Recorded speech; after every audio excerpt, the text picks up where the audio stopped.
Hey, Bruiser Buddies, this is Wrestling Nostalgia with Dave Dynasty.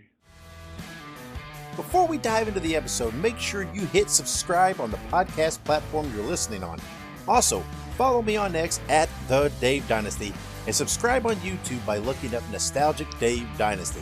You can also buy one of my shirts at ProWrestlingTees.com/The Dave Dynasty. Now, enjoy the show. Welcome to 1 hour of the toughest, roughest wrestling you'll ever see. That's right, Dick the Bruiser said it all. The big question, have you got the endurance?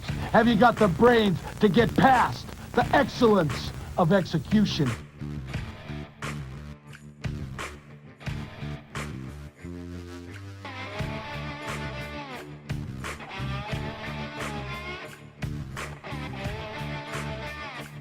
The reason why Axe and myself were put on this earth is to demolish people. Bobby Heenan, that is a very good-looking sport coat you've got on. Yeah, and I paid for mine. Mine isn't government issue. Hello, everybody. Lance Russell and Dave Brown right along ringside. And by golly, we're ready to go with another big week of championship wrestling. Greetings, wrestling fans, and welcome to Wrestling Nostalgia. And thank you for joining us for it's a special episode, but it's a somber episode. This episode is going to be our tribute to the great Wojo, Greg Wojciechowski. I'll be joined here in a bit by his longtime partner, manager, and friend, Dr. Jerry Graham Jr. And then after that interview with Jerry, where he shares a lot of his memories and stories and things of Wojo, because there was nobody, professionally at least, who was closer than Jerry to Wojo. And not only that, as you'll hear in the interview, Jerry and Wojo were friends for over 60 years. And, I got to know Wojo a bit here in these last few years. I kind of made it a mission to track him down, break his shell a little bit, and get him to do an interview. And with Jerry's help, I did that. And I got to interview him. And that interview you'll hear at the end of the episode. I'm going to replay it here for you. But and I talked to Wojo a few other times here and there, and he was always really good. He seemed to like me, seemed to take to me, he told me I did a good job on the interview, which meant a lot to me coming from him. But Wojo was a great talent. I mean, he was a rare talent. You'll hear a lot about some things as I talk to Jerry. You'll hear a lot of things from that interview I had with Wojo. But just for the record. I guess I should state, right, Wojo passed away on August 12th at the age of 73. I'm kind of free-flowing here for the most part. I don't have a lot of notes. I just wanted to kind of let this flow and be a little heartfelt. But I do have a list here of some of Wojo's accomplishments. So listen to this. He was a two-time Ohio State wrestling champion in high school, an NCAA Division I and All-American champion in college. He was a four-time heavyweight AAU national wrestling champion. He was a 1980 Olympic team member. They did not get to participate that year because that's when U.S. boycotted the Olympics. He was an alternate for the Olympic teams, I think on 3 occasions. Jerry tells us those years. I don't recall those years. But he was not, obviously when he turned pro, no longer did he qualify as an alternate for any Olympic teams. He was a 3-time WWA champion, a George Tragos Luthez Professional Wrestling Hall of Fame member, a University of Toledo Athletics Hall of Fame member, and a National Amateur Wrestling Hall of Fame member. Now that, I'm telling you, for a guy who pretty much stuck to the Midwest for various reasons, that's a list of accomplishments, amateur and pro. Wojo was great. And as you'll hear Jerry talk, not only was he great professionally, but he was great as a man. Of course, Wojo had some hopes of doing more. It never really fathomed out, worked out for him. But that did enable him to be pretty active in his family life and his kids' lives and different things. And again, you'll hear a lot about that from Jerry. So I'd like to, this is obviously right. I'm a Midwest guy at heart. This show covers Midwest wrestling a lot, and is especially keys in the WWA. And well, outside of, Dick the Bruiser and maybe a handful of others, you doesn't get much more WWE than the Great Wojo. One of the standouts from the entire run of the WWA. Obviously, the standout, I would say, from the through the 80s to the end. Again, I'm not going to go into that. There's a handful of guys which I think are standouts, but obviously Wojo is the one that garnered the most attention, rightfully so. So, okay, so let's take a brief break here. When I come back, I'll have my interview with Dr. Jerry Graham Jr., where he shares stories, memories, and everything else of the Great Wojo. Then we'll have another break, and I will have my interview from a few years ago with the Great Wojo. So hang in there and stick around, guys. And then right up there on top, the one that everybody's waiting to see, Flying Fred Curry gets his revenge, gets his grudge battle against the World Heavyweight Champion, the Great Wojo. You got it right, on top, and I am on top, and I'm going to stay on top. But don't expect a wrestling match. Oh, no, Curry's going to get hurt. I mean, I'm going to beat him. I'm going to beat him to bloody pulp. I don't care if I had to take him in the parking lot and beat him. It's going to be a brawl. It's going to be putting him out of business. Those drop kicks, that flying crap, that doesn't bother me. It's not going to work. He's just going to take a physical beating, a good whipping by the Great Wojo. And I'm going to tell you something, Wojo just said it all, physical match. So Curry's got these little cutesy moves, these fancy Dan moves. It doesn't matter when you get physical and you get down. Wojo and I have been apart too long. And not because of him and I. You know what's been because of guys telling lies. Guys saying Wojo said this. Guys like that Mike E2. Guys like that. E2 did it. That's right. Guys just like you. But I'm going to tell you something. Curry, you're going to be the first. You were there trying to buy Wojo's contract, trying to take advantage of him before. Well, now I'm going to get my revenge through the Great Wojo because he's going to pound that little camel jockey face of yours into the boards, and he's going to drive it and drive it and drive it. And welcome back to Wrestling Nostalgia. This time we are doing our tribute to the Great Wojo, and we're joined by the longtime partner, manager, and of course friend, Dr. Jerry Graham Jr. Jerry, how are you doing? Well, I've had better days, but for all intents and purposes, I'm ready to talk to you. Well, that's good. I appreciate you joining us. We're going to talk. I mean, you and I we've talked about Wojo before. We have lots of stuff in the archives. Wojo has obviously been a constant within your career. But do you remember, when was the first time you met Wojo? Do you recall? Yeah, he was in the 5th grade, and I was in the 8th grade. And that means we've been friends for, if my math is correct, 63 years. We were at a grade school wrestling league at the YMCA coached by Dick Torrio. And even though I was a little bit older than him, we became friends, and we would talk, and I would go to a wrestling match or wrestling meet, high school we're talking about now. He'd come up to me and say, hey, do you remember me? I said, sure, I remember you, Greg. How you doing? And the funny thing is, a few years go by, he becomes a big star, a big college champion. So I go up to him and say, hey, do you remember me? The roles got reversed somewhere in there. But, yeah. But we would, I would say since 5th grade, so I had this 63 years friendship. That's unbelievable. And even at that, right? Even in grade school, Wojo was bodybuilding, was wrestling. He already knew. I mean, he already had this passion, right? He was already an avid amateur wrestler. He was going to Torio's gym, working out with the weights, learning how to wrestle. And in fact, Torio told me that when Greg was in the 5th grade, 6th grade, he told Joe Scalzo, who was a little bit older than Torio and was the head of wrestling at the University of Toledo at that time, before Dick Torio took over, he said, that kid there is going to be a national champion. And Joe Scalzo asked Torio, how do you know that? And he says, because I'm looking at the determination when he works out. And grade school, Torio predicted that. Yeah. And he was right. He was absolutely right. And so when it got to the point, right? I mean, obviously, right? Wojo he was a state champion in Ohio in high school, 2-time, I believe. National champion, NCAA Division I, Olympic qualifier. Although they boycotted the games, but then he was an alternate the next 2 times. No. After that boycott, he turned pro. He was an alternate in 1968, 72, 76. Then he made the 80 Olympic team. And they boycotted it. Yeah. In 68, he won a national AAU championship. And took second place for the Olympic team, and he was still a senior in high school. How's that? Yeah. Yeah. Well, and then obviously he turns pro. And tell me, what was that like? How did How did that happen? Who approached who? How did the Wojo going from this standout amateur to working for you and Dick the Bruiser? How did that happen? Well, he approached me. We worked out in the same gym. Torio's had his own gym, and we both worked out there. And one day after the 80 Olympic boycott, he came up to me and said he wanted to turn pro.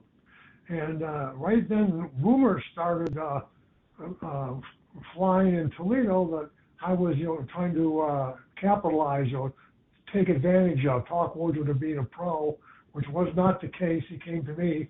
So we've been at Torio's gym for his first training session, and Dick Wilson, who was a three-time Olympic team member, was there, and so was Dick Torio and some other. And I says, I need witnesses for this. I says, Wojo, did you approach me to become a pro wrestler? He says, yes. Did I approach you in any way, shape, or form? He says, no. Do you want to do this because you want to do it? And I wanted to go on record. I was not trying to take advantage of his name or his position. I went on record. He wanted to turn pro, and so then we had our first workout. I said, if you want to change your mind, now is the time. So and he went on, and rest is whatever it was. Yeah. Well, you had. I mean, you trained lots of guys, several guys, and I remember you telling me, right, Scott Steiner, right, a natural. You said right from the beginning. Was Wojo that same way because of the amateur background? Was he just a natural? Well, first of all, an amateur background doesn't do anything to help your professional status. There was many amateur champion that just couldn't make it as a pro because they just couldn't make the switch over.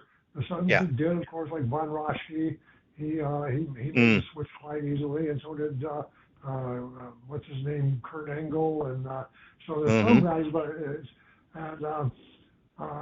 Wojo and Steiner were pretty much even in the fact that the attitude and the way they pick things up. You see, there was a guy named Pete Lee. There was a big Olympic wrestling champion, a big tough guy, well over 300 pounds, and he wanted to turn pro. He contacted Bruiser, and Bruiser called me and says, "Do you like to train these amateurs?" As Pete Lee wants to get into the pro, and some of the guys are telling me Pete Lee said he wants to come in, he wants to break a few arms and legs to get a reputation. I said, I don't want anything to do with it. Yeah. I said, I won't do anything to stop him, but I don't want to train a guy that's going to go start breaking arms and legs. So, but I trained Steiner, and I trained Wojo, and I trained a lot of guys I took, they'd already been trained, but I did like their advanced course. Chris Carter, Mohammed Saad, a lot of guys.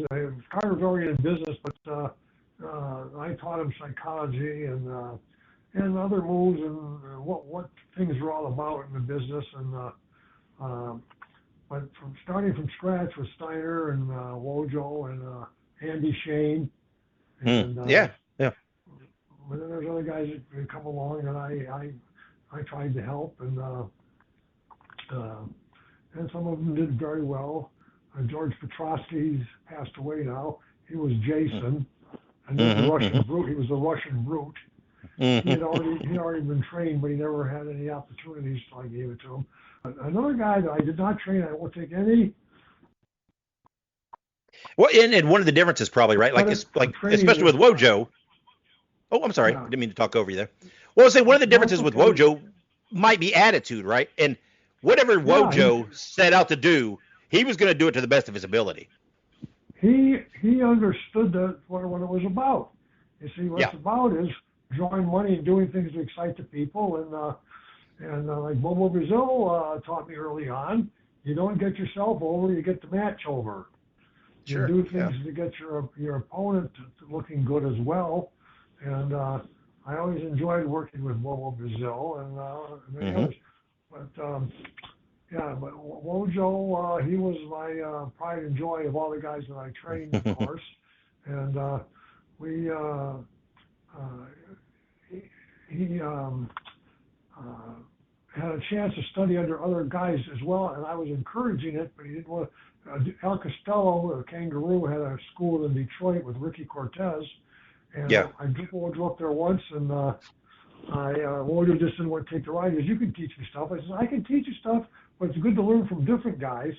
But he didn't want to go, which was his choice. No, I had Al Costello, of blessed memory, who I love the guy, but he turned on me a little bit, saying I was trying to keep Wojo all to myself. And I was doing exactly the opposite. I was begging him to go to Costello school because Al offered him to go for nothing. He would train him for nothing. And Ricky Cortez was a top-notch worker, was Al's partner. So to work out with those two guys would have been nothing but to help him. You know, and but Wojo, he moved right along, and guys like Don Kent, and after he got into the business, would show him stuff, and we were always willing to.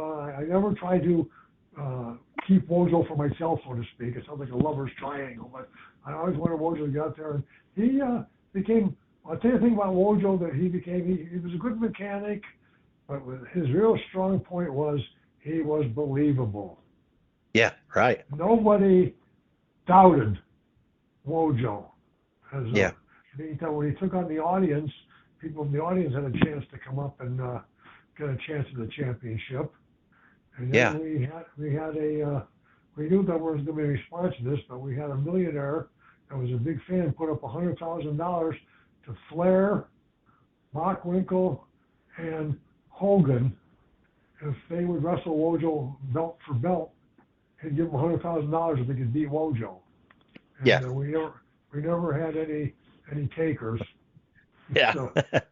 Well, and part of that believability, right, was the one of the things that he's known for is the $10,000 challenges, right, where the guys would come out and challenge Wojo. Tell us about those, because so many people think those kind of things are plants, works. Not they weren't with Wojo, right? Those were absolutely guys out of the audience. We made them bring a doctor's slip in saying they were fit to wrestle. We put that in our files along with a release that if anything happened, they weren't responsible. In some states like Ohio, we didn't need to do that because they have what they call an assumption of risk law. Like if you choose to jump out of a parachute, plane out of a parachute, and the chute doesn't open, then you can't sue anybody because you assumed the risk. But we still covered ourselves with the outside of the thing we did with Terry Tyler. That was the only time that we had a thing, but everything else was absolutely 100% guys going for the $10,000, and nobody ever made it. That's right. Nobody collected. let me tell you a funny story. It was in Cleveland, Ohio, and a guy named, I think his name was Burns. If I got the last name wrong, I apologize, because this is back about 81, 82, when Wojo first turned pro. And he showed up in Cleveland to a Fred Curry promotion. And he was a national junior college heavyweight champion. And Curry wasn't going to let him wrestle because he said, this isn't for other wrestlers. Like if Curry was afraid that possibly this guy would beat Wojo, and Wojo's face was turning red, his shaved bald head was turning red. He told Curry, just step back. He told Burns, I'm putting up the $10,000 out of my own pocket. But let me tell you something. You're a fellow amateur wrestler, and you come down here and try to make me look bad. I'm trying to feed my family with this. So you get up in that ring, and you just be ready for what happens to you, because I'm going to show. I try to protect these guys that don't know what they're doing because I don't want to hurt anybody. But you know what you're doing, and I'm coming. And the guy wouldn't get in the ring. He was afraid. He said, I didn't know it was a ring. I thought we were going to wrestle on a mat. I don't wrestle in the ring. I don't know. He came with an excuse. Wojo was so mad that a fellow amateur would try to make him look bad. We had another top-notch amateur show up in Indianapolis once, thanks to a wrestler named Stormy Gramzik. He's part of our promotion, so he brings the guy down he thinks can beat Wojo, which would screw us up, if we had to give up $10,000. So Wojo gave it to this guy pretty good. You had to pin Wojo to win. This guy Wojo didn't pin him, but they went to 5 minutes. But of all the matches he was in, of the challenge matches, there was a guy up in Michigan, I think it was Brighton, Michigan, in that area. It wasn't Brighton, it was right in that area. They used to call him the Orange Crush. That was his nickname. And he had been an Olympic wrestler himself, and he was a big guy, over 6 foot tall, over 250 pounds, and he was a very accomplished amateur. And so we had this match, and the place was just jammed. And I mean, the place was just hysterical. They were all for the Orange Crush. I was thinking when they were wrestling, if I'd have grabbed the Orange Crush's leg or something under the rope, I'd have been killed. I mean, the fans were all for the Orange Crush, And I told Wojo, I said, Wojo, I know this guy. He's really good. He didn't quite make the Olympic team, but he came close, and he's tough. I said, well, what you do is, I says, you get out there and you just wrestle defensively. It's 5 minutes. You know, in the wrestling matches, in the amateur matches, they're very big on stalling. Yeah. We never enforced that rule. And so what Wojo did was he just stalled it. Wojo got a takedown and the guy got an escape. So if it had been a scored match, Wojo won 2-1. But also Wojo was doing a lot of stalling and a lot of eating the clock up. But there were some great times, and like I said, you never seen anybody except Mildred Burke used to do it, and she used to beat the men. But that was another story. Yeah. But, other than that, very few guys took challenges from the audience. Occasionally I heard about it, but it wasn't as big a deal as when Wojo did it. He took it to another level. You mentioned earlier, right, about what Wojo's believability, right, and how no nonsense and tough he was. And the reason that worked is because it was true, right? That was Wojo. But what was he like behind the scenes, as a person, as a friend? Well, as a friend, you make very few true friends in your life. One of the most misunderstood quotes is, a friend in need is a friend indeed. They always think that your friend is in need, but the point of that thing is that you're in need and somebody comes to you to help. That's a friend. Now, I was never really that much in need, but I'm saying Wojo would have been the one that would have been there, and I would have been. He was a great guy. He was the best friend I've ever had. I don't know if you can say the same about me, but I know that Wojo was 100% solid. He was a straight shooter, and he was a very humble guy. He wasn't a tough guy as far as acting. You know, he was tough. I mean, he wasn't a bully or anything like that. And I told a newspaper reporter from the Blade the other day, which I didn't get quoted. I thought it was a good quote. I said he was humble until the whistle blew in the amateurs and the bell rang in the pros. Then he wasn't humble. Until the bell rang again or the whistle blew and it was over. Then he was humble again. He was in the ring. He was a terror, but a nicer guy. I have not met, and I'm going to tell you this right now, one person anywhere that had anything bad to say about Wojo. I mean, how many times? Of course, don't ever say anything bad about me behind my back. You can vouch for that. Sure. He's backstabbing. Anyway, nobody ever said anything bad about Wojo, and I think it was a waste of talent. Once again, I have thoughts when I think wrestling a lot. Maybe not so much now, but when I was in business, when something got thrown at me, I could immediately twist it into something that would work, I would think. And once again, I've said many a time that Vince McMahon did very well without me. He did very well without Wojo. But I'm just saying, wouldn't it have been nice for him with the WCW to bring Wojo in, and then when you're going to go to a town to have a wrestling match, you're going to go to Baltimore, go to University of Baltimore, have Wojo come in early, have him work out with the wrestling team there. Then he beats their heavyweight, beats everybody there, and then he goes down to the matches that night, and then he loses to Hulk Hogan, let's say. Now, that would give what they call street cred. And you can always use a police, or if somebody's giving you a hard time or doesn't want to do a job, you put them in with Wojo, and they'll do the job, whether they like it or not. And that's Wojo would have been a tremendous asset. He didn't have to be the champ, although he makes a great champ. I'm saying with the big promotions, it's always good to have a guy like that around in your promotion. And Wojo would have been good because, like George Steele, he was a school teacher. He could have gone in for 3 months in the summer and worked at angles, what have you, and maybe on the weekends flown in and do some shows for them somewhere. But I made that presentation too, Vince. He didn't seem interested. I made it to Jim Barnett, and I was describing to Barnett what a tough guy, what a shooter Wojo was, all the championships he won. He says, "I'm so impressed," which I think he wasn't impressed, is what I think that is. Well, I've had so many things I see. It just seems to be a perfect angle that they could be doing in a promotion, and they just don't see it. And the worst one for that, of course, was WCW, which was a wreck. when you think about WCW, I don't know if you ever thought about this before. I don't know if you ever mentioned it before, but when they started, keep this in mind, they had way more money than Vince did. They had way more TV clearances than Vince did, and they had the same talent that they couldn't do anything with that Vince took over the world with. I mean, they had Roddy Piper, they had Paul Orndorff.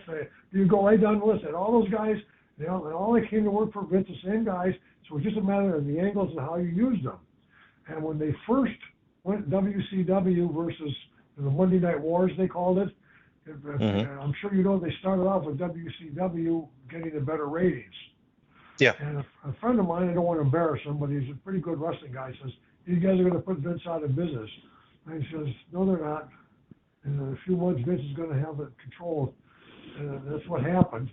And he says, this friend of mine says, "Why did that happen? You predicted it. What did you see?" Because what I saw was no intelligence, no programming, no what's coming next. They just have matches and they have run-ins and double disqualifications, where Vince knew how to tell a story, how to keep it running. That's what I used to do at Bruiser Bedlam. It's like a soap opera. You got to keep people interested in the show. You got to get them to like the characters, and you can't just have run-ins, double disqualifications. I've seen so many of the territories going down the drain with that because nobody wanted to lose. And when I was booking Bruiser Bedlam, I did as many jobs as anybody else because losing does not hurt you. I mean, if you're a wrestler out there and you're saying, "I'm not going to put this guy over, put that guy over." Now, yes, if you get beat all the time, that will bring down your credibility. But if you study the records, some of the biggest houses Muhammad Ali ever drew was after somebody beat him. And they had a return match. Whether it was Leon Spinks, whether it was Joe Frazier, whether it was anyone, somebody beat Ken Norton, somebody would beat Ali, the return match would be through the roof with sales. So I'm saying, like, you think a superstar like Hulk Hogan, if somebody were to beat him, just clean in the middle of the ring, no fancy deals or things, the return match would have been tremendous. Hogan could have taken the belt back, and they could have kept on going. But these wrestlers, I've seen so many of them get it in their head that I can't lose, I'll be done. If I get beat, don't get beat on television. I mean, come on. This is, the fans get me. I was watching, I told the story before, probably told on your show as well. Dick the Bruiser was going to wrestle the Sheik in Toledo. They announced it the week before, and all the fans were yelling, "Double disqualification, double count out." And sure enough, they had I forget what it was, one of those things where nobody wins. Okay. Yeah. Do you remember a wrestler named Rip Hawk? Yeah. Uh-huh. Okay, well, I was watching the match with Rip Hawk, and he was a very sharp booker in the Carolinas at one time. He was from Toledo. Toledo was his hometown. But he told me, he says, "Jerry, just imagine the same match with the Sheik and the Bruiser. If the Bruiser were to pin the Sheik in the middle of the ring, and this is a raising the Bruiser's hand, the Sheik hits him with a ball of fire, how much heat would there have been?" I said, I couldn't have imagined, But these guys are all afraid to get beat. I'm telling you, an occasional, I'm not saying getting beat all the time, but an occasional loss does not hurt your cred. It won't hurt your drawing ability. Yeah. I'm not going to lose to this guy, I'm going to lose to that guy. I understand Roddy Piper had in his contract he didn't have to lose to anybody. Well, you know what happened? He never got a belt, did he? I mean, Roddy was a good guy. Roddy was always nice to me. I like Roddy Piper. But I'm just saying, they couldn't put a belt on him because he's already got, by contract, you can't lose. Yeah. So if he's not going to lose the belt, they can't give him one. And it doesn't hurt. Especially, look what I did with Steiner. Wojo put him over right in the middle of the ring. There was no fancy deals. I didn't slip him a blackjack or anything. Steiner just caught him and pinned him, and we did big business when Wojo trying to get his belt back. And it was a storyline. We call it programs. Yeah. Sure. Well, and then like you said, like you and before you a little bit, Dick the Bruiser, you could always lean on Wojo for those kind of things, right? Those big draws, right? Whether it was, feuding with Bruiser, being the WWA champion, putting over a young Scott Steiner, battling Leon Spinks in boxer versus wrestler matches, you could always depend on Wojo, lean on him for those big places that he would do the right thing. Did he relish and take pride in being in those positions? Wojo got into professional wrestling, and he enjoyed it. He enjoyed working, okay, after I found out what it was. But his motivation was the same as my motivation. I guess hanging around me did him a lot of good. He wanted to make money. Exactly. There you go. I was talking to a fellow wrestler the other day about my age, retired, and I said, if somebody would offer me $10,000 a week, and they say every night you're going to get beat in 2 minutes. Well, for $10,000 a week, I'll get beat every night in 2 minutes. I don't care. That's what. Sure. I learned that from Thunderbolt Patterson. It's all about the money. It's all about the money. He told me. He was right. Yeah. And so Wojo was all about the money. I mean, Wojo wasn't. I don't think Wojo would have agreed to get beat every night in 2 minutes like I would have. But the thing is, with Wojo, you have a guy who wouldn't give you any trouble. You build him up, you give him some wins, and then you got somebody that needs to put over it. You got a guy that means when you beat Wojo, it meant something, and that's where he would have been very good.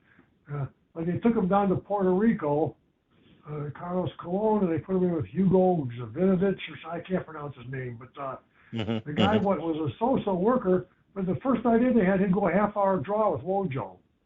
And that's not how you gonna take Bruiser Brody and have him do a half-hour draw in his first match. I mean, come on, Wojo was a fighter. Yeah. I mean, you got to get in with guys that you got to book them properly. That happened a lot. His match he had with Vince and Cobo Hall in Detroit, they gave him a 300-pound guy that was a rookie. I don't blame the guy because he hadn't had any training. But there's nothing Wojo can do. You can't just flop a 300-pound guy around. It's not going to work with you. And it was a bad match, but and they put Wojo in with somebody that could work. They could see him, but they didn't. And he could have been a real asset to any promotion he was with. I mean, but it was Alfred Lord Tennyson that said the saddest words of tongue or pen are these 4 words: it might have been. It's too late now. Wojo's gone, and and I'm 78, so there's no comebacks for me in the future either. So, yeah. Well, but like you spoke of, right? I mean, up until for 60 plus years, you and Wojo were very, very close, best fans. That speaks a lot about Wojo the man, correct? Yeah. Well, Wojo and me stayed friends after we both retired. We'd go out to lunch, take the wives out when my wife was living. We would do things together, and we were just friends. I mean, like I said, 63 years, and he wanted to make money. That's all he wanted from wrestling. He liked being a star. He liked being the champion. But he said, "You're going to drop the belt tonight." Okay. As long as it meant something. By meaning something, it means if there's going to be a star, it's going to help draw money. My last job as a booker is when I was ready to blow my brains out was Powerbomb Wrestling. I was getting older. I had the knowledge, but I didn't have the energy. I couldn't fight with these guys.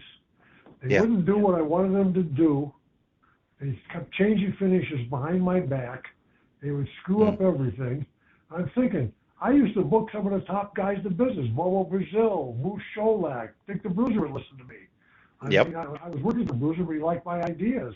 I mean, and nobody gave me a hard time. And I'd get these guys in that were just nothing, nobodies, never were nobody. And one guy was an Abdul the Butcher type of a guy. He was a big 350-pound guy, and he had an Arabic type gimmick. And he's hitting a guy and standing there and watching him. Hitting the guy, standing there and watching him. And I says to him after the match, I said, I like what I'm seeing, but what I'd like to see you do is stay on him more. Hit him, and when he moves, don't just stand there. Follow him around. I says, watch Abdullah the Butcher on the tape. Watch him Abdullah the Butcher matches, because you got similar gimmick. Just follow him around, and when you get, then you got to just come back, you sell him. But I mean, he says, nobody tells me how to work. Go after yourself, and he quit. When I was wrestling as a youngster, and an old pro came up to me and gave me some advice, I was so grateful. I was so grateful that the guy would take the time to show me something. These guys today we had a couple guys. Like, I'm not putting names out there because I don't want to get anybody mad at me for no reason at this point. But these guys were both sensational as far as mechanics is concerned. They were aerial men. They could do all kinds of stuff, high spots. And they would sit there in the arena and would be quiet. And I would tell these guys, I can help you guys. Blah, blah, blah. I'd give them a high spot to start the match with, and the crowd would come up. Then they would go down and just be quiet. So one time they had an Iron Man match, just a half hour, not an hour. Big was supposed to use an hour. And they said that they did some spectacular stuff, but there was no response from the crowd, or very little. So I said, it's okay, you win. What did we do wrong?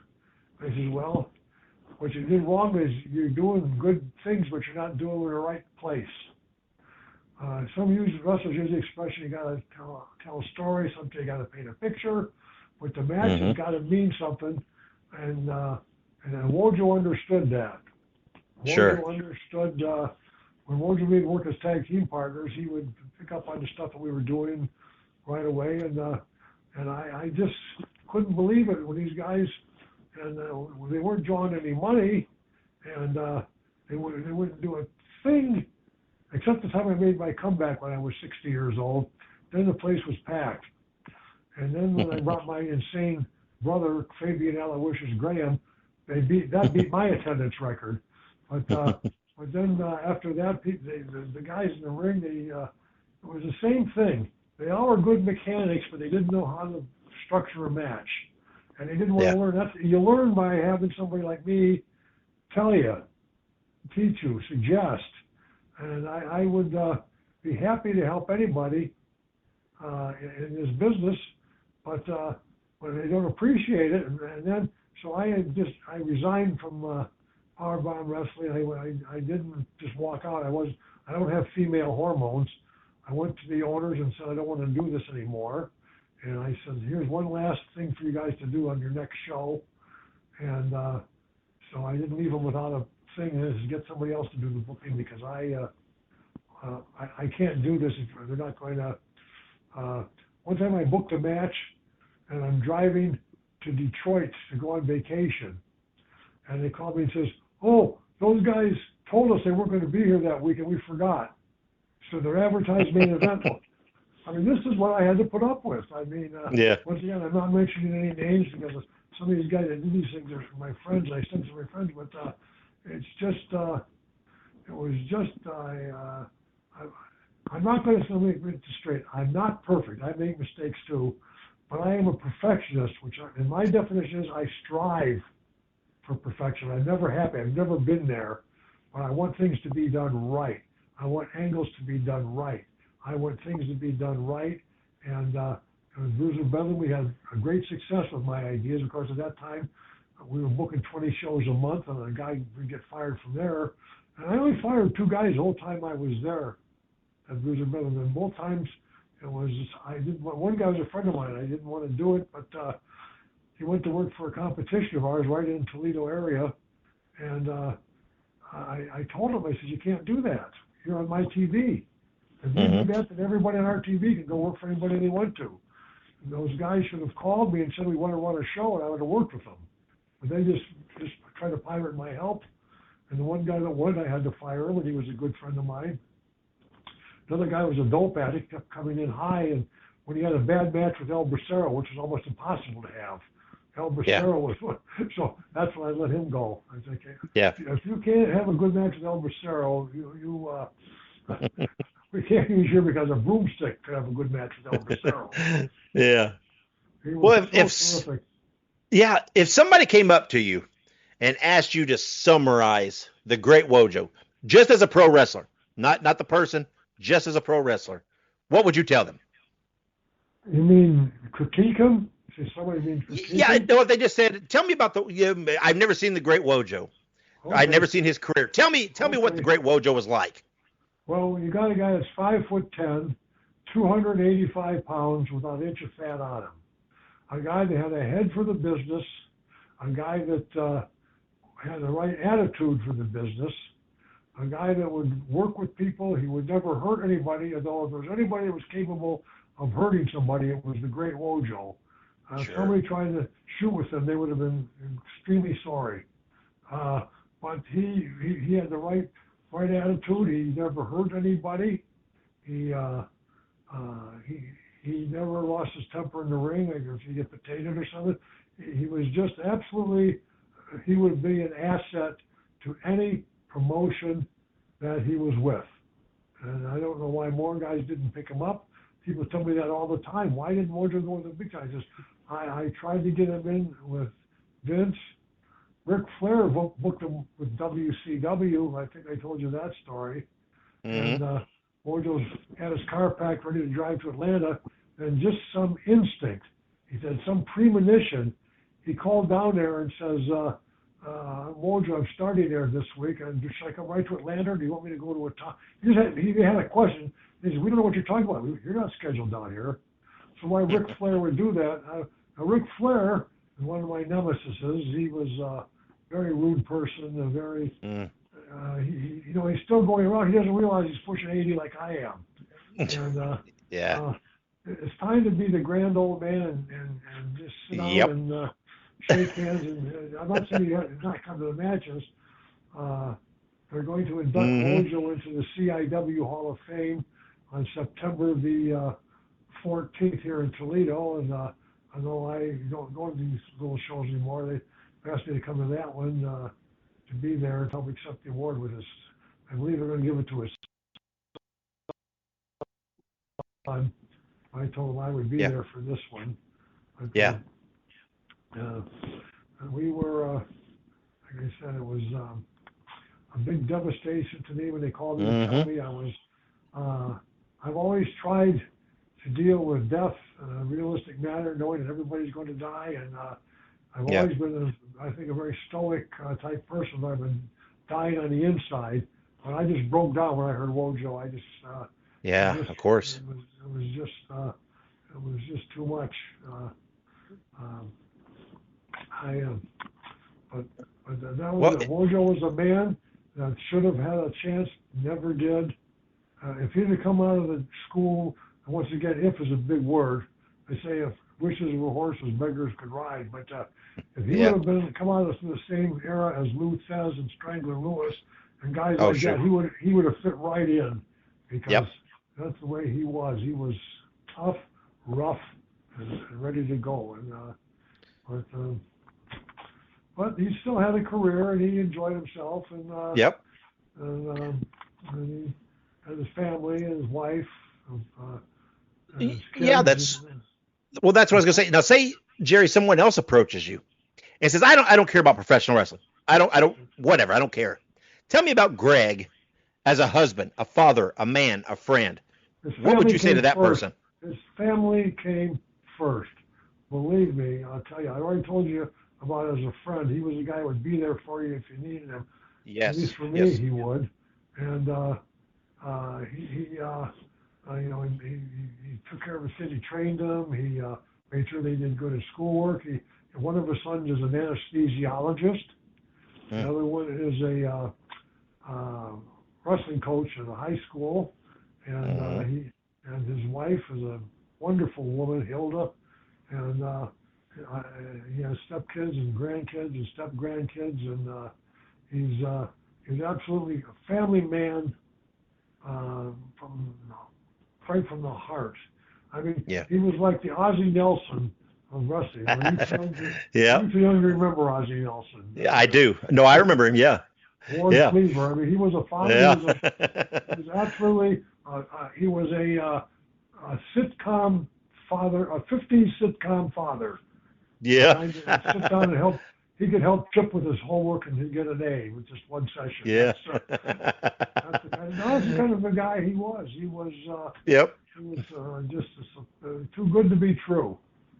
Too good to be true. Unlike most wrestlers, including me, he was too good to be true. But that's the way he was.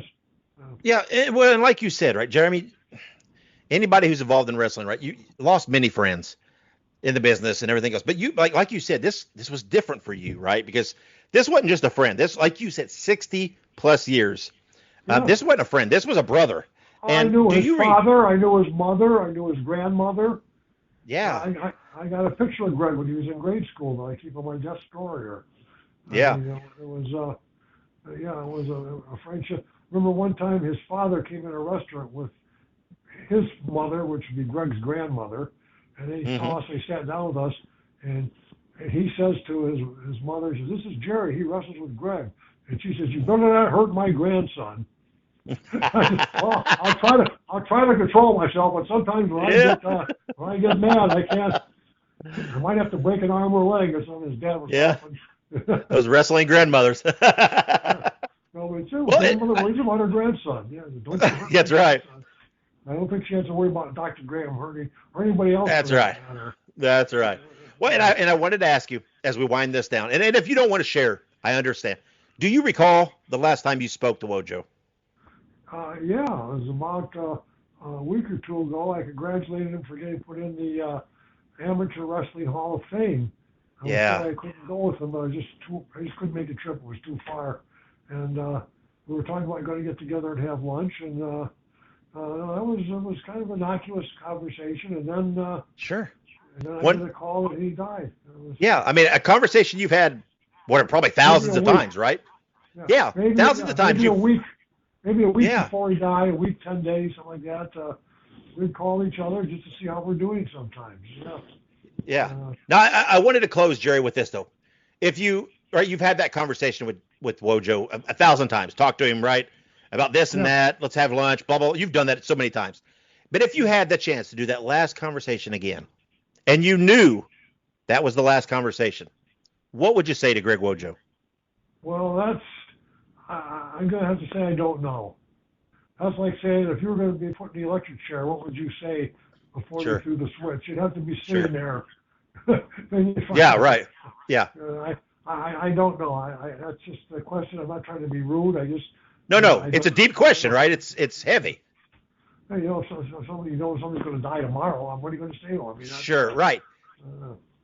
But I venture to guess, as close as you and Greg were, I think you probably didn't leave a lot unsaid between each other, right, over the years. I think if there was something to be said. We know each other as well. He was like a brother to me. His kids are like nephews to me. Yeah. In fact, his older boy, Chad, the wrestling coach, I says, I was talking to him the other day, and he's very distraught, as he should be. His father died. Sure. But I tried to cheer him up a little bit. I said, well, you've got a new job. He says, what's that? I said, well, for 63 years, your dad protected me if anybody would pick on me. So you're gonna, because he's a big guy just like his dad. You've inherited that. You're gonna have to protect me now if anybody picks on me anymore. So he says, don't worry, Doc. He says, I got your back.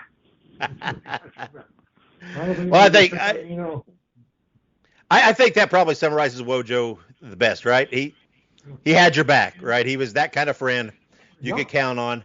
And all of us, right, that watched him, there's things that we can think of as fans, and we miss him as fans and everything else. But again, that's why I wanted to talk to you, Jerry, because it's different. It's a whole new level. You worked with him, right, whatever, but it was different for you, a whole new level of this was, forget the wrestling, whatever. This was your best friend, like you said, a guy you knew for 60 plus years. That's special. That's different. It was, absolutely. And again, I'm sorry for your loss, Jerry, right? Because I know you and him, how close you were. I talked to Wojo. He told me how close you guys were. He told me how much you meant to him when I talked to him. And I know, right? I've talked to you so many times. I know the relationship you guys had. I know how close you were. I know it was more than whatever, quote unquote, coworkers. Whatever. It was not a business thing. You guys were family. And we were. And I'm sorry, I'm sorry for your loss. I'm sorry for Wojo was a great man. I'm sorry for everybody's loss. He's one of a kind, and I know it was tough for you, Jerry. And I'm glad you gave me some time. I know it's still fresh, still new, but I'm glad you came on and talked to me so that the world could hear it from you. It's a tribute to Wojo. It's a tribute to It Wojo. is. I'm happy. I'm not happy, but I'm proud would be a better word. I'm proud to do it. I'm proud to talk about my friend. And yes. Like I said, I appreciate the fact that you took the time to put all the stuff on the internet that you did. And, Did you catch the clip that we posted on Channel 11? They did a really good piece on. I did. I shared that. I saw you on there, on there, and everything else. Yeah, I shared that, and there's been several things out there, and it's great to see. It's great to see this kind of stuff, and I'm glad. Right, Wojo he got some of his honors while he was alive, and I'm glad of that. But I hope he knew how much he was appreciated, and how much people appreciated what he did and who he was. Yeah. Well, I think you're right, and I think people did appreciate him, and definitely. I think that once again he was one of a kind, and my life is a little less joyful without him. Welcome to Graham's Gallery, a neutral and professional television journalistic piece featuring the greatest professional wrestlers in the world today. In the past weeks, we've had some good wrestlers. In the past weeks, we've had some great wrestlers. But today, it's my honor, my distinguished pride. I'm just so happy to have the heavyweight champion of the world, the WWE champion, the great Wojo. Wojo, welcome to Graham's Gallery. Thanks. It's really great to be on a first-class show like this. Well, Wojo, you are a legend. I mean, you are one of the few Americans to be in the Russian Hall of Fame of wrestling for your amateur accomplishments. You were the only person, I believe, ever to make the heavyweight slot as an alternate in the Olympic team while you were still a senior in high school. I mean, you were a 13-time national AAU champion. You were on 4 Olympic teams. You were 3 Pan American times champion. You were so many times you've toured the world. You've toured Russia. You've toured Mexico. You've been to the Canary Islands, South America. You have amateur titles longer than anybody's arm. It's amazing. And then you've turned professional, and yet, I've been going over your record. I noticed where you had a lot of wins early in your career. In fact, all wins. You didn't seem to be in the top slots. You didn't seem to be making the big money. I'm sure a lot of fans want to know, was there any certain point in your career when you began to be a real success as a wrestler, became a top contender, and eventually the WWA champion? Oh, you're absolutely right. 2 years after being United States Olympic champion, I was undefeated. I think I had about 100 professional fights, not one main event. And I wasn't going anywhere. Instead of wrestling on the weekends, I was loading trucks on the dock. And that's when you came into my life, and you turned it all around. You got me the best matches, and eventually now I'm champion, world champion. In other words, you owed all to Dr. Graham. Oh, absolutely. I was about ready to retire. That's all there was to it until the doctor came into my life. Now, let me ask you this, Wojo. You are probably the only wrestler in the world today that tours the country in states where the commission allows it, and you actually accept challenges from the audience. You tell anybody, if there's anybody out here, any college wrestlers, any high school wrestlers, any other professional wrestlers, any tough men, football players, anybody that wants to step in the ring with you, you have a special challenge match where if they can pin you in 5 minutes, you give them $10,000. Would you care to elaborate on this? That's absolutely right. It's thanks to the confidence that you have in me and thanks to the $10,000 you put up for me. I'll take on any human being in the world. And if they can pin me in 5 minutes, they'll get $10,000. Now, a lot of wrestling fans come up to me, Wojo, and they say, Dr. Graham, we watch this wrestling program, we watch that wrestling program. Everywhere we go, there seems to be somebody claiming to be the world heavyweight champion. We watch this cable station, we watch this local channel. Why do you claim to be the heavyweight champion? Now, what credentials do you have that maybe somebody else doesn't have?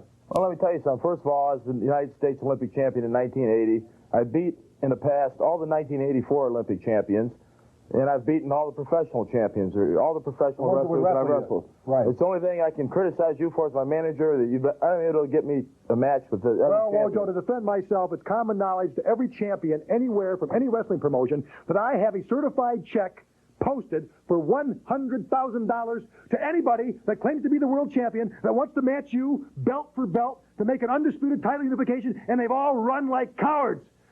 Every heavyweight champion, I believe there's about 3 other men claiming to be world champion, are like whipped puppies. They go to their promoters in New York City. They go to their promoters in Atlanta, Georgia, and they say, oh, Dr. Graham's put up $100,000. The letters and cards are coming in. You're humiliating me. Don't make me wrestle Wojo. They beg him. They say, please don't wrestle Wojo. I want to be champion. I'll be champion of this. I'll be champion of that. But don't make me face Wojo for the belt because he'll beat me. $100,000. Not one of them have ever made $100,000, and they've all turned and run and been humiliated. Today I'm joined by a very special guest, a man who I could literally rattle off for an hour, given all of his credentials to introduce him. But we'll just say he's a former Olympian and a former 3-time WWA champion, the great Wojo. Wojo, how are you today? Hey, doing good. Nice to be with you. Well, thank you. I appreciate you coming on. You have truly been one of the guests that my listeners most wanted to have on the show. I'm kind of targeted toward those Midwest guys, so WWA and stuff. And they always want to hear from Wojo, so I'm very happy to have you on. So let's talk a little. We'll go over some of your amateur stuff. I mean, you could talk for a week on your amateur credentials, but let's just for the listener's sake, let's go over a few things here. And correct me any of this information if I'm wrong on any of it. But right. I have down that you were in 67 to 68 state high school champion in Ohio. Is that correct? Yes. Yeah, Whitmer High School in Toledo. Okay. And then your senior year, you were an alternate for the Olympic team. Is that right? Yep. Well, right after I graduated, I was second in the Olympic tryouts. Made it to the camp, and I lost by 1 point to make the team. Yeah. So what's that like being that young? That had to be kind of unusual, right? I mean, to be that young. Oh yeah, that's probably I was the youngest, definitely the youngest there. I think that one person's made the team, maybe slightly younger than me. But yeah, that was unusual. I had good coaching, good early training, and it was a good year. Year. And then you went to the University of Toledo. You went there in 69, and then your sophomore year, you finished second place in the national for the national title, correct? Yes. And then in 70, or 71, excuse me, you actually won the NCAA heavyweight championship. Yeah, I beat Dave Joyner from Penn State. I think it's 5-3 in the finals. Yeah. So what was that? I mean, what was that like? Knowing that at that point, at that level, you'd reached the pinnacle there. Outside the Olympics, obviously, but so tell us what you were feeling. What was going on in your mind winning that national title? That's my goal. I mean, that was my goal, to be an NCAA champion and make the Olympian. So that achieved one of my major goals. Right there. Yeah. And then your senior year, you finished second again, and you finished to a name that a lot of pro wrestling fans might know. You finished second to Chris Taylor, right? Yeah, Chris Taylor is second in NCAA. Second in the Olympic tryout in freestyle, and second in Greco to him too. Yeah, which He's 460 pounds. Yeah, 460 pounds from Iowa State. Yeah, I'd have to say it might be worth noting the weight disadvantage you were probably at against Taylor. Have you wrestled anyone at that size at that point in your career? No, he was the biggest. I bet he was the biggest, man. So I had a few guys 320, and I could beat them, but Taylor was just so big that couldn't do much with him. Yeah, so let's go off on a little tangent here for a moment. Taylor, he had a brief flirtation with the pro ranks with Vern Gagne in the AWA. Did you see any of his brief pro career when he was with Vern? And what did you think of it? No, I never saw him. Never saw him wrestle pro. Yeah, there wasn't much to see. It didn't translate over real well for him. But I have that you won three straight MAC heavyweight titles. Is that your conference? I'm assuming that's the conference Toledo was in, right? Yeah, Mid-American Conference. Yeah. The freshmen weren't eligible back then, so. Okay, well, yeah. Something else. So now I've heard a rumor. Okay, you graduated in 72. I heard a rumor that you almost turned pro in 72. Is that true? If I'd have made the Olympic team, I would have. In 1970, I won the National AAU Freestyle in Tampa, Florida, and Bob Roop was there. He's the one that beat me in the '68 Olympic tryouts, by the way. Okay. Babyface Bob Roop, professional wrestling fans ought to remember him. Yeah. But he introduced me to Eddie Graham, who was the promoter down there. Yeah, down Florida. And Eddie Graham sent me his card, said, when you're ready, give me a call. And I was all set. He said, I'd like to have you. When you're ready, give me a call. And I wanted to make the Olympic team, and then I was going to give him a call. Okay, so not making the Olympic team, just caused you to refocus then on making the team in 4 years and putting the pro ranks off for a bit then. Is that what you're saying? Yeah, I was determined to make the Olympic team. Yeah. So, man, it's kind of odd to think what it would have been like if you went to Florida. I mean, and especially in 72. I mean, Florida, Eddie Graham has a hotbed, and Yeah. So it's a nice territory. I mean, Roop is doing well. Yeah. Eddie Graham liked former amateur wrestlers, and he was babyface Bob Roop down there. Yeah. He was doing real well, and like I say, he introduced me to him. He said it's a good. He liked it. He liked it down there. He liked the territory. So he said, finish your college education first. So sure. He recommended that. But Roop is he was good to me. Yeah. So, are you and Bob Roop, were you close, given all the tie-ins you had in the amateur days? I mean, did you get to know each other pretty well? Yeah, pretty well. Cause we were at the Olympic camp. I was at the Olympic camp training with him in 1968, and we wrestled a few times after. I beat him a few times after that. But then he turned pro. Yeah. So have you stayed in touch at all over the years, or? No, we haven't stayed. We haven't kept in touch. Yeah. Okay. Well then, Jim Raschke and I keep in touch. I remember Baron Fritz von Raschke. Oh, you do? Yeah, you still keep in touch? Yeah, he was an outstanding amateur wrestler too. So he was absolutely was silver medalist in World Championships in Greco-Roman. Yeah. Yeah. What year was that with Raschke? Do you know what year? Raschke and I were just friends. When he was in Toledo at the World Championships in '66, I was just in high school, but I went over and worked out with him. Gotcha. So I got to know him that way. I worked out with him, and then I got to know him that way. Yeah, stayed in touch, huh? Yeah. Yeah. So we were in the ring together in a battle royal in Fort Wayne. I didn't see him for about 10 years, and got a chance to talk to him a little bit. Yeah. Yeah. You guys. I mean, like I said, he wrestled in Indianapolis for a long time, but you guys probably just missed each other by several years there from when you came in pro. There in Indy. Yeah. I was about 2 years too young. He should have, if he'd have stayed with it. If he turned pro at '66, I think after that, he'd have probably made the Olympic team in Greco-Roman in '68 if he'd stayed with it. Yeah.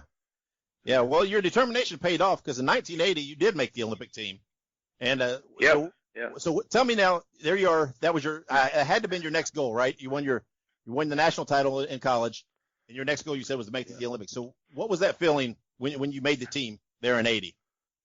Tremendous sense of relief. I almost made it. 68, 72, I almost made it. I got cheated, politically cheated in 72 because they let Chris Taylor go both styles. Yeah, freestyle and Greco-Roman. They never let anybody do that before. Usually you'd get your choice. Right. The other guy goes usually Greco. Yeah, Jerry Graham told me that story. Tell everybody what you mean by that. Tell what that means to people that aren't familiar with amateur and when you say Greco-Roman and freestyle. Can you kind of just give a high level explanation of that for people? Well, there's two styles in freestyle. Freestyle, it's more like our high school and college style. You can attack legs. Where Greco-Roman is all upper body. You can't do any trips or anything below the waist, so you can see a lot of throws. Yeah. A lot of throws in Greco-Roman wrestling is all upper body. Yeah. And so prior to that, so normally the Americans did better in freestyle. So normally the guy, it's very seldom to get both guys win both freestyle and Greco-Roman. But Taylor did it, and then they had a special vote in the Olympic Committee. Had a special vote. The Greco-Roman coach pushed, so they let him do both styles if he made it, and he had to be dominant. But we tied. We had 3 ties in the Greco in the final camp. 3 ties, and then finally he beat me, and they let him do both styles. So that's that politically. They say politically I was bitter. Kind of Carter boycotted the Olympics in 1980. But I was more bitter about that Olympic Committee decision in '72. Yeah. So like you said, they boycotted the Olympics there in the '80s. Did you feel a little cheated though? I mean, you worked so hard to get to this level, and then you didn't get to. Did it take? You said you had a sense of relief, but did it almost like here you did it? Now you got your legs kicked out from under you. Yeah, I was relieved to make the team. I finally made the team. I had mixed feelings. They did a nice 4-day celebration in Washington. Mm-hmm. Congress gave me a gold medal. Jimmy Carter, I got to meet the president and his wife. Gold medal. They did it up real nice. The Olympic Committee did it nice. But it'd have been nice to go to Moscow. Yeah. Actually step on the mat. Actually walk through that parade. I'd like to have been in that parade. Yeah. Now when I talked to Dr. Jerry Graham Jr., he tells me that going into those '80 Olympics, in his mind, at the very least, you had a very realistic chance of getting bronze. How did you feel? That's a Brian. That was a good bronze. I can never beat the Russian.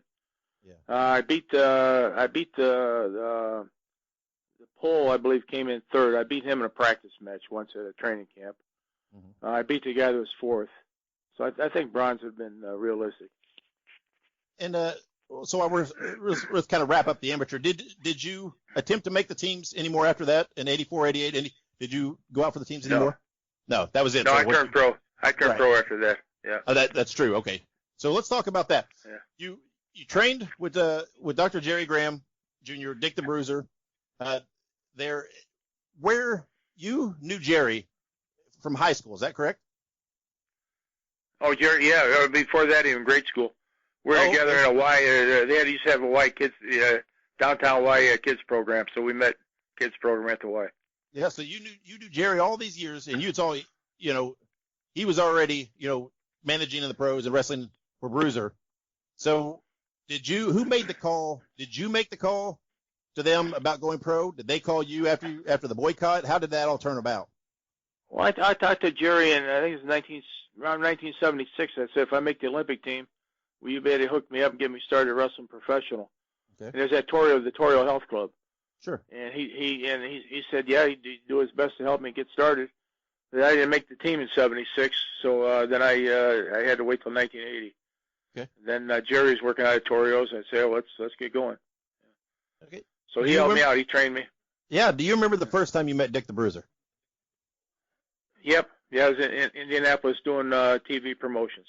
Yeah. Okay, so after Jerry had already trained you, and Bruiser brought you in, so that's the first time you met him was when you were working, right?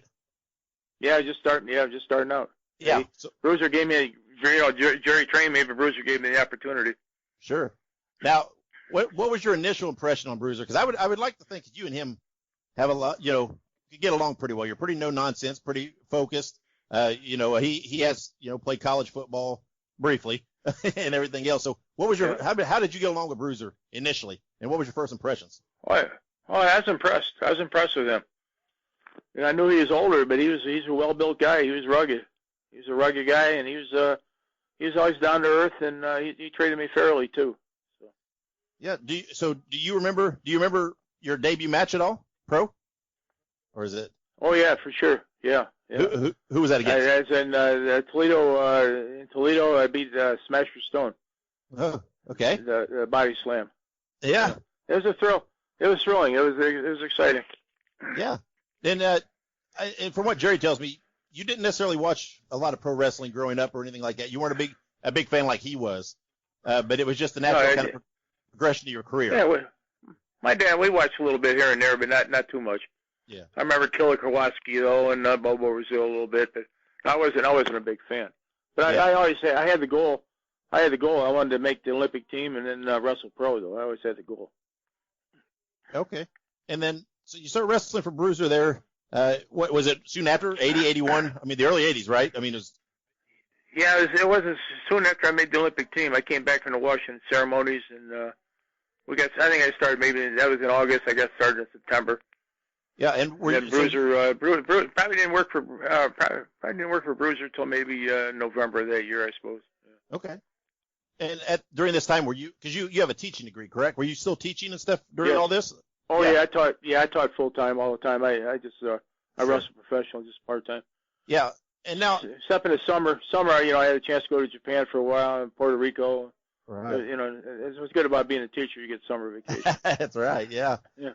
Yeah, and another rumor that I'd always heard about your career, and this is back with Vern Gagne here. I heard that early when you started your pro, that Vern tried to talk you into taking a year off from teaching and coming up and working from him. Is there any truth for that? Oh, no, that's not true. That's not true. I think if I would have wanted to move and live there, he'd have gave me an opportunity. He was friends with my coach and mentor Dick Torio. The guy at Torio Health Club. I grew up in his gym. Yeah. So they were friends. Torio could have hooked me up with Vern Gagne, and Vern liked amateur wrestlers too. So.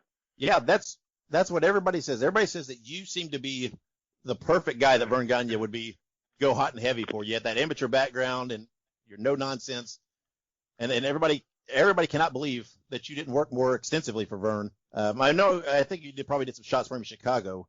I believe I've seen, but so Vern never really, give a hard pursuit on you or anything, or? No, not really. No, never got a hot pursuit. Yeah. So a lot of people wonder how come you didn't do more nationally, and Jerry's always said it's because you wanted to stick close to home, you wanted to continue to teach and coach and do those things, and you just didn't have the desire to do the travel. Is that pretty accurate? Well, yeah, I had 3 sons. By the time I made the Olympic team, I had 3 sons. I had a mortgage, 30-year mortgage, and I was 9 years into the teaching career. So I was pretty well homebound. And then midway through, when I was starting to get better as a professional wrestler, I got divorced, and I had custody of my sons. So that really tied me down. That limited my professional career big time. Yeah, okay. I mean, it changes your priorities. I mean, you got bigger responsibilities than just yourself. So, yeah. So, another side question that you may not know anything about it, but around 1982, late in 1982, Dick the Bruiser worked with Jerry Jarrett and did some co-promoting with Memphis, and they ran some shows in Indiana and things. And I've seen a few of these results, and you're not on any of those shows. Were you not used in any of those shows that they kind of co-promoted with Jerry Jarrett? You say 1992? 82. It was in November, yeah, November of 82. Yeah, I don't think I was in. I don't think I was in any of those. Yeah, it was just a few shows. A couple in Fort Wayne. They had a falling out pretty quick, but it's always fascinating to talk about that. It's a weird little bookmark in Bruiser history there, where he worked with Jerry Jarrett for a while there. But so you're wrestling for Bruiser and everything else. In 1984, you won your first WWA title, and you won it from Stormy Granzig. And that's not a very common name. A lot of people wouldn't know. What are your memories of Stormy Granzig? Oh, he's well built. He's athletic and a real well built guy. Real strong, well built. He was a good polished worker. Yeah. So how did you feel when you found out you were getting the title? I mean, did you feel that sense of achievement? I mean, obviously it's not the same as your amateur achievements, but I mean, did you feel that little boost of confidence that Bruiser was giving you the title? Oh yeah, it was. I thought it was a momentous occasion for me, big time. I thought it was gonna spring big time. I think I still had a possibility. I was still married at that time and stuff, so I wasn't locked down. So I thought it was gonna be a big opportunity for me. Right. Okay. And then you've won the title 3 times. You traded it off. You lost it to Bruiser, and regained it from him in '85. But one of the things that when people think about the great Wojo and your career, there's a lot of people in that same breath think of Scott Rechsteiner and your matches with Scott, because obviously Scott Rechsteiner became Scott Steiner. And so let's talk about Steiner for a minute. He came in '86. Did you have a hand in helping trade Scott? Yeah, we trained him. Dr. Graham and I, we trained him at Torrio Health Club. And I first met him at the Michigan. He wrestled for Michigan. He was a Big Ten champ. Sure. He and his brother, they both were at University of Michigan wrestlers. Mm-hmm. And I used to coach there at the camp. They'd hire me about 2-3 weeks in the summer to go teach at the wrestling camp at Michigan. So that's how I met both the Rechsteiners through the Michigan wrestling camp. So, what did you think of Scott Rechsteiner? Obviously, you knew his background. You had a lot in common with him. Dr. Jerry Graham always says that. I mean, he's never seen someone pick it up so quickly. It was just like he was just a natural. What did you think when you were? Yeah. Go ahead. He was a natural. We had great matches together because we both, we had the amateur background and we trusted each other, and we could put on some good matches. Yeah, I mean, he's talented. I mean, he could do flips off the rope, and he's well built, young kid, good looking young kid. He's perfect for the business. Yeah, and you guys put him over like $1 million because in his debut match he defeats you for the title. Whose idea was that? And kind of put the rocket ship on him and immediately get him to that top level. Well, I got cheated on that one. I hit him up in a backbreaker, and I thought he gave up. The referee, I thought it was over, and he caught me with a backslide. So yeah, that wasn't fair. Yeah, maybe your manager should have been watching your back a little more. We'll have to talk to Dr. Jerry about that. I don't think he was there for you. So what do you think of Scott there early as a person? Because obviously there's all these wacky tales about Scott Steiner later, and and his persona and his attitude and everything else. What was he like when he was young? Oh, he's a great athlete. I mean, he was a Big Ten champ. I think he's an All-American. he's a great athlete, and he learned good, and he's good to work with. Yeah. Did everybody look at him and just think he had a big future ahead of him, and he was going to get there? Oh, I think there's no doubt about it. You know, like any great professional athlete, you can see, when they start out there, you can see all the God-given assets, and he worked hard at it too. Yeah, and then a lot of people, when they think your pro career, another thing that comes to mind very quickly is the $10,000 challenge. Tell us about the $10,000 challenge and explain what that was and who came up with that idea. Well, I think Dr. Graham and I were both together came up with that idea. We're trying to promote the fact that I could really wrestle, and especially when I got the belt, the championship belt. I could protect the business by doing that. And they had to pin me in 10 minutes. If they pin me in 10 minutes, they get $1,000. Okay. And I think we upped it to $10,000 later on. But it was good for the business, and I had some good challenge matches. Yeah. Some were on the best of Bruiser Bedlam. There's some on, yeah. Yeah. In fact, I guess I invented the knee choke, the knee to the throat that we see on the news all the time. Yeah. I just by instinct I did that. Some guy, he must know some martial arts or something. I had his leg, had him on his back, and he kicked me in the chest hard. Yeah. And he knocked me off, and he angered me, and I just by instinct I put my knee on his throat. Yeah. Told him, if you don't get out of the ring right now, I'm going to kill you. And it's one of them things on Bruiser Bedlam too. Yeah. Now Jerry always said that it was playing right in your strengths, because in the amateur game a lot of times, there's a lot of, you can eat time, and that's kind of what you were good at that if need be.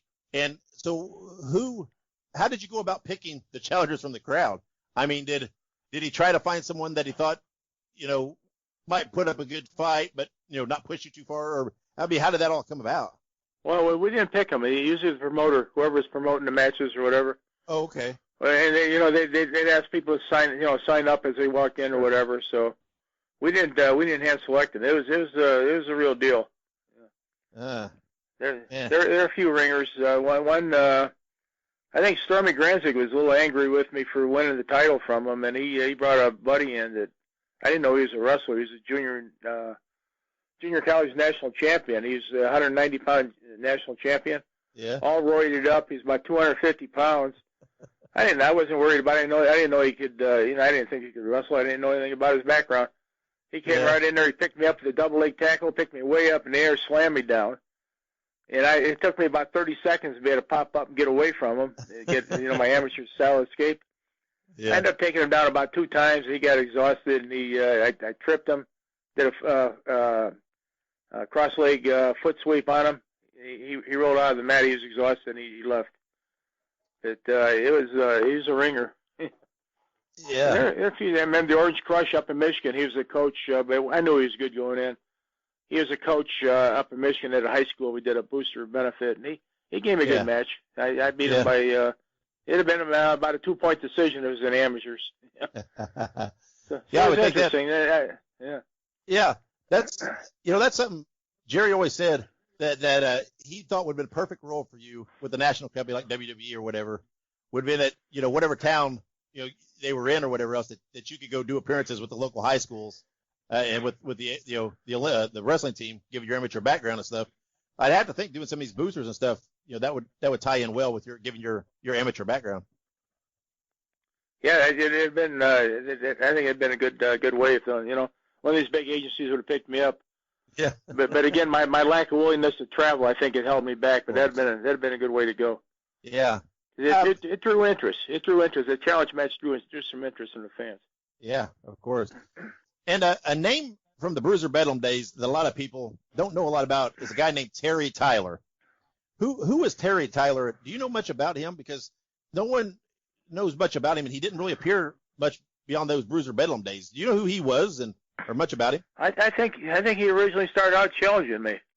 Oh yeah. He's a big guy. He come up there with the farmer bib overhauls and stuff. Yeah. Big guy, and he started out the challenge match. And it wasn't a setup or anything, and I beat him in the challenge. He was pretty tough. He was a big, strong guy. He was pretty tough. I beat him in the challenge match, and I think some promoters picked up on him. Yeah. I've never heard of him, but I wonder whatever happened to him, because beyond those, a little bit there in Bruiser Bedlam, I never heard of Terry Tyler beyond that. So. Yeah, he worked a little bit, maybe 4 or 5 matches here and there. He's a pretty good wrestler. I think he was home, he had a good job. I don't know where, from southeastern Michigan or something, but he might have been an auto worker or something. So. Yeah. A little reluctant to do it full time. Sure. Yeah. And then around '88, you were still the WWE champ, and you kind of retired from the, backed off your schedule, gave up the title. What brought that about around that time? Were you just cutting back your schedule, or what happened there? Oh, well, that was the family issues. That was I think '86 when I became a single father. So. Okay. I had my sons at that time were probably 6, 9, and 12. Yeah. So okay. I just had to pick my shots carefully. I think I made the trip to Japan in between that time, about a 3-week period in Japan. Yeah. I had to pick my shots carefully after that. Well, when you went to Japan, who did you work for around that time? Who were you working for? That was the Wing promotion. Okay, right. Yeah. So what was that like? Because I think Japan there's still some stuff on YouTube. Yeah, they have completely Japan, they mostly matched me up. They matched me up these young guys. I think they were trying to set up coming back to the challenge match thing. Mm-hmm. But shoot wrestling was popular in Japan at the time. And these were pro workers, but they had me going with these young guys, karate guys and judo, and some amateur wrestlers that wanted to be pros. Mm-hmm. And they had me working with them guys mostly. And then I did a few tag team matches and stuff. But it was a great trip. I was there about 3 weeks. Hey, it was clean. The food was good. Conditions were good. The money was good. Yeah. So that's probably a highlight of my career. I bet. So you also said you wrestled in Puerto Rico. When did you go to Puerto Rico? That was when after I beat Stormy Granzer. I was saying that I thought I had some opportunities then. Yeah. Was that for when I first got the championship? That must have been about '83 or '84. Soon after I won the championship, WWA. Yeah. Stormy Granzer. I got the opportunity to go to Puerto Rico for a summer. I was only there, kind of family issues again. I was only there 3-4 weeks. But I had a great tour, and then Ric Flair took a liking to me. Yeah. He was coming in on the weekends doing the main events and stuff, and he hooked me up with the Atlanta promotion at the time, the Turner Broadcasting. Yeah, right. So I went home from Puerto Rico a little bit early. I was going to go down there. I was packed and all ready to go, and I got the call that the TBS, that promotion down there, they disbanded. You probably know more about this than me, but I think that's when the WWF took over that promotion down there.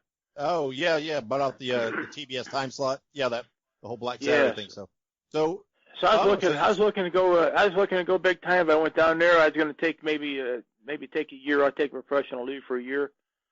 But that didn't work out, so that was the end of that, I guess. Yeah. So you were prepared to go to Georgia, to Atlanta, and work when McMahon bought the time slot, and there for a bit killed off the Georgia wrestling. You were set to go there, and that messed that up.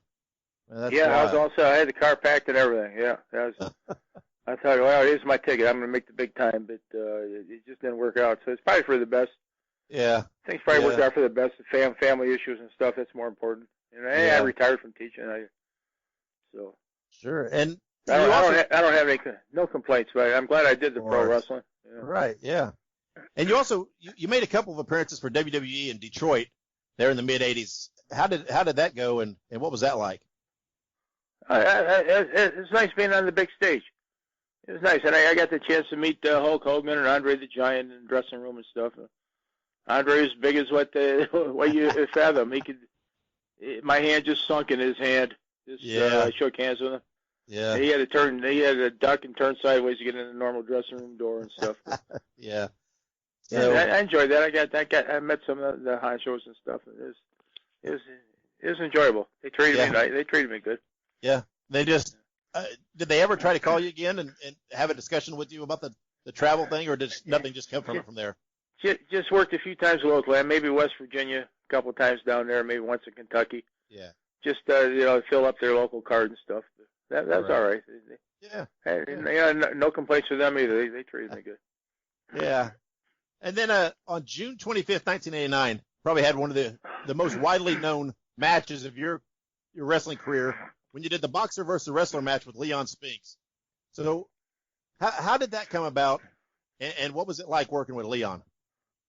That was a good time. I got in good shape. That's probably the best shape of my life. I lost about 15 pounds. I was doing a lot of road work, and we did it for a charity here, the Pro Vocal, the Victims of Childhood Abuse Laws. Mm-hmm. And we drew a pretty good crowd. I think we made them some money, and it was a good show. It was right here in Toledo. It's good. I wouldn't want to be a boxer. I know that much. I had a headache for about 3 days. I whipped him easy. I mean, I was able to, his sucker rules because he had to wear gloves and I didn't have to wear any. Yeah. So I was able to attack his legs and stuff, but he hit me a few times and I was dazed. Yeah. I got respect for that business. I trained a lot to learn how to block punches and stuff. Yeah. So. Yeah, and I mean, I got in good shape.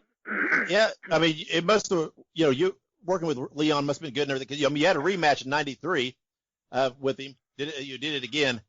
Did you and Leon stay in touch during that time, or did somebody just come up and said, "Hey, let's do it again," or how did that happen? Just through the Pro Vocal people. Every now and then we keep in touch. Oh, and then, did they? Jerry keep in touch. Jerry kept in touch with his manager, I think, a little bit too. So. Gotcha. All right. Well. Yeah, like I said, a lot of people, even non-wrestling Leon people. just died. Leon died recently. Do you know that? Yeah, bless his I soul. heard that. Yeah. Yeah. He's a good man. Yeah. Yeah, a lot of people, like I said, a lot of people remember that that match with Spinks. Even guys that weren't familiar with Bruiser Bellum or WWA remember Wojo versus Spinks, and I hear about that a lot. Yeah. So, and then I mean, by this time, I mean you were still doing the occasional wrestling spot here and there, but I mean you. Like you said, it cut back a lot. But then in '99, you suffered a dissected aorta that was kind of scary. What happened with that? How did that happen? I was just working out at the gym with a local high school kid, and we were every Saturday. I worked out with him every Saturday, and about 8 Saturdays in a row. And I was bragging to myself in a way. I jogged 3 miles in the park the day before, and I was really starting to get my timing back. I was 48 years old already. Mm-hmm. Really feeling good about doing this amateur wrestling, and we're just starting to warm up. Wasn't any strenuous. I felt a bolt of lightning went through my head, and then I had lingering. I didn't lose consciousness. I had lingering pressure under my sternum. I knew that's a warning for a heart problem. Sure. So I asked. It was 95 degrees that day. I asked the guy at the gym, I asked Torio, hey, better call 911. I don't want to try to drive to the hospital, but something's up. Yeah. So I almost lost my life. I was 6.5 hours open heart surgery. By the time they got to me, I never lost consciousness. They put me under, but I could feel my lungs filling up with blood.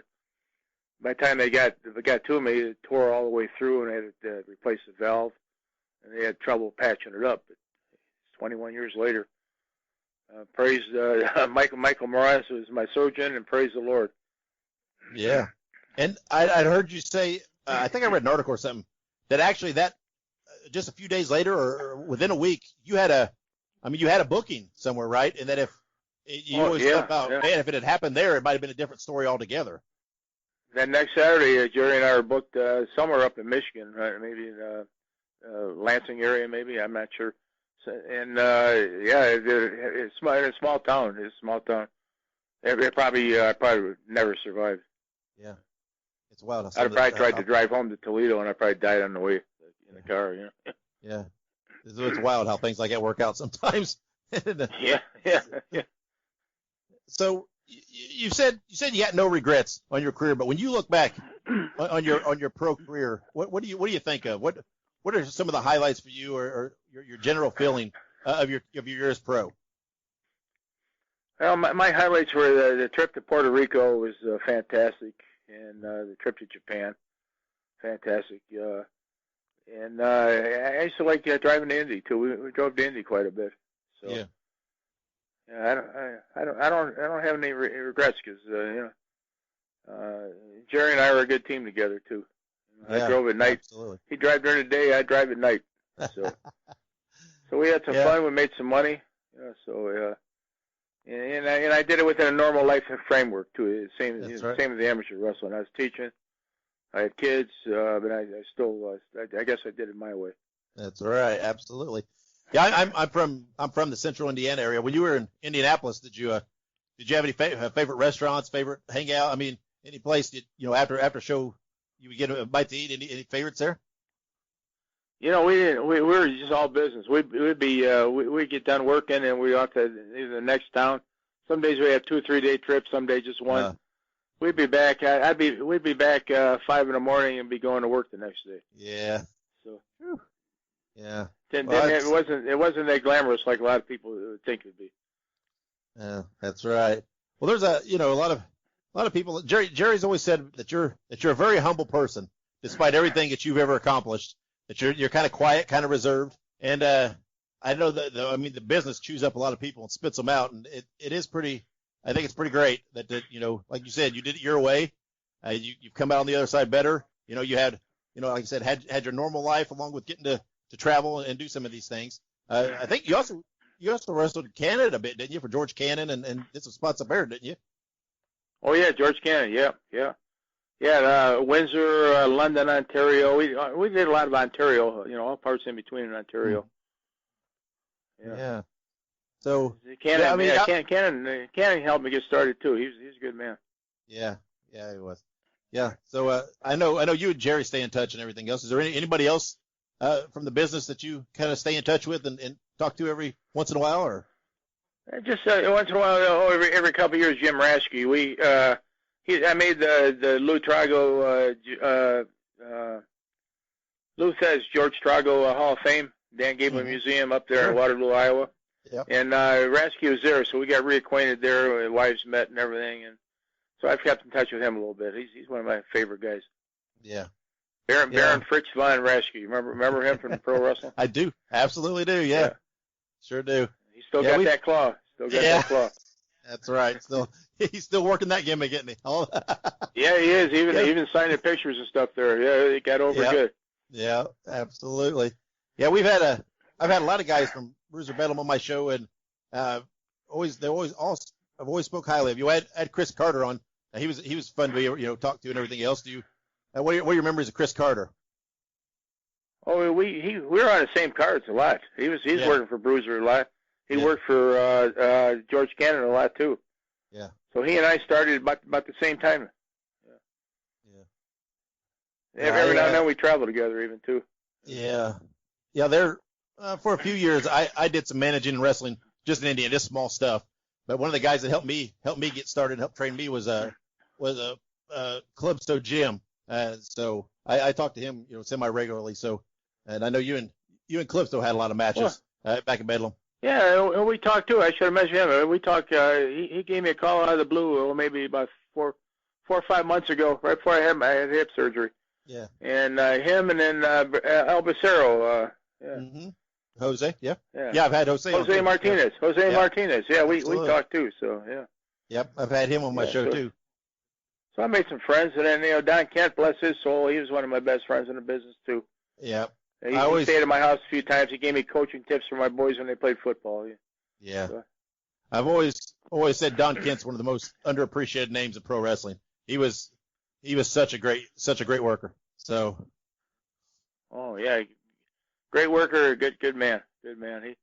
He's he helped hook me up with that trip to Japan, I think, and Puerto Rico too. Puerto Rico, yeah, because he booked to Puerto Rico and stuff. It helped a lot down there. Yeah. Yeah. I always say, him and Jerry were a great team. They were He'd be great. an unsung hero in pro wrestling, I guess, to be Don Kent.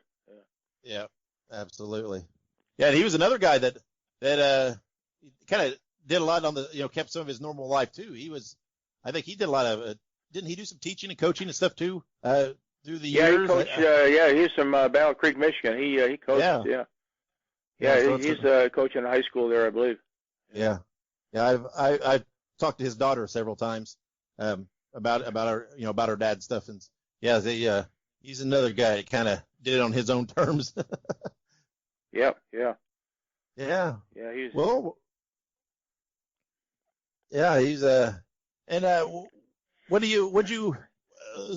let's do one thing real quick. When you heard that Bruiser died, where were you? I mean, who called you? What did you think of hearing of Bruiser dying? I think he was in Florida when he died. Yeah, I think it was Jerry, Dr. Graham. Dr. Graham gave me a call and told me about that. Yeah, I felt bad. He's he's good to me. He's a good man. Yeah, he's one of those guys. Even all these years later, I mean, everybody in Indiana's got a Dick the Bruiser story. They all have, running into him somewhere or seeing him somewhere or their dad told him a story or something. Everybody's got a Bruiser story. So he wasn't that old, but he reminded me of my grandpa, just a rugged, old school type of tough guy. Absolutely. Yeah. Well, Wojo, I won't keep you too much longer. We've had you on here for a bit, and I appreciate it. I know you don't do a lot of interviews, so I'm really honored that you agreed to talk to us, and the listeners are excited to hear from you. And who knows, maybe down the road we'll have you on again. We'll chat some more, and when we get some feedback and everything else, and hopefully we can stay in touch. But like I said, I really appreciate you coming on and talking to us and appearing on the show. I usually try to keep a low profile, but this has been fun. Well, I gotta give him credit. I can't believe it. He picked up 368 pounds in a body slam. Not only that, did everybody see Bruiser back down for me? Did you see it? He didn't have enough guts to get up. Why not? Because he's scared of me. Bruiser is afraid of Graham. Everybody's afraid of Graham and me. You saw it. That's why they call me the Great Wojo. I picked him up like he was a feather. I need some competition. Give me some competition. Certainly a massive display of the power and strength of the Great Wojo. I still can't believe it. Well, you better start believing it. This is the man that has $100,000 to any other professional wrestler in any commission, federation, league, alliance to wrestle him belt for belt, and not one of them has accepted for $100,000. This man is the most feared man in wrestling. This man has got $100,000, and nobody, not one champion from any alliance, federation, or commission will give him a match. So I give you, by default, the undisputed heavyweight champion of the world. Where are these other so-called champions? I've been challenging them for a year. I am the greatest heavyweight today. I'm the greatest heavyweight ever. Okay, and thank you to Jerry for coming on and talking. I know, I've known Jerry for a while. Jerry handles things very well, everything. But I know how much it hurts, right? You could tell, you could hear it, right? A friend for 60 plus years, someone he spoke to in some capacity every week, usually multiple times for pretty much his entire life. And now that's gone. So that's a tough thing. So again, we'd like to, send our thoughts out to Jerry and every other person who was friends with or an acquaintance with or who worked with Wojo. Obviously, we'd like to send good vibes out to his family, and obviously, I would even for those of us who were mostly fans, right? I mean, like I said, I got to know Wojo a little bit, but for those of us who watched Wojo and were just fans and just appreciated that side of him, even then, that still hurts in a way. So, the Great Wojo was a great one, no pun intended, or maybe a pun is intended, I don't know, but he will truly be missed, and. Yeah. So, and obviously I wanted, when that happened, I wanted to reshuffle. Obviously I was going to do a tribute episode to the Great Wojo. That's just a no-brainer, right? So, that's what I wanted to do. So, but we will be back next week with another episode. And, next week will actually be the 300th episode of Wrestling Nostalgia. That kind of snuck up on me. So yay for that.